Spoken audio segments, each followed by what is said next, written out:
Alors, on va donner la parole d'abord à nos secrétaires annuels, en l'occurrence à Bertrand Doré, qui va nous faire un compte-rendu de la séance de la semaine dernière. Il a la parole.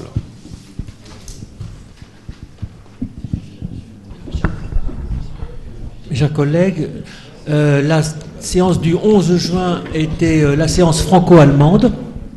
Et malgré le premier jour de grève, tous les collègues allemands ont pu venir.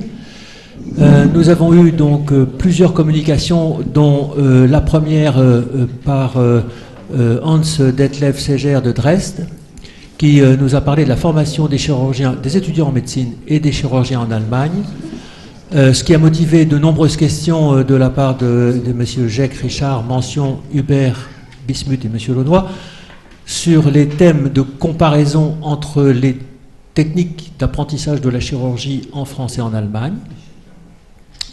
La deuxième communication portait sur la résection en bloc des cholangiocarcinomes hilaires du foie, avec des techniques adaptées aux cours de chirurgie pour obtenir un volume résiduel hépatique le meilleur possible, avec des commentaires et questions de M. Launois et Bismuth. La troisième communication était de M.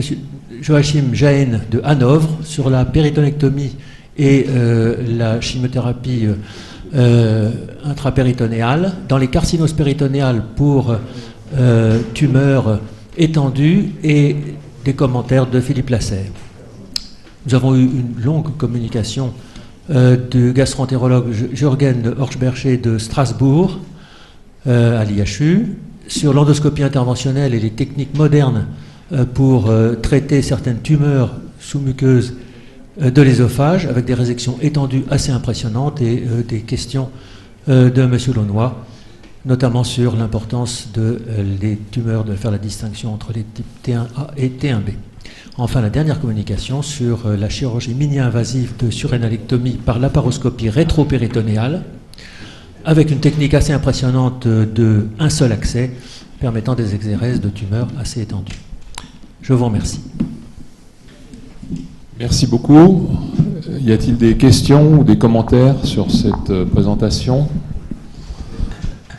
Si ce n'est pas le cas, je vous demande de bien vouloir approuver ce procès-verbal. Qui s'oppose?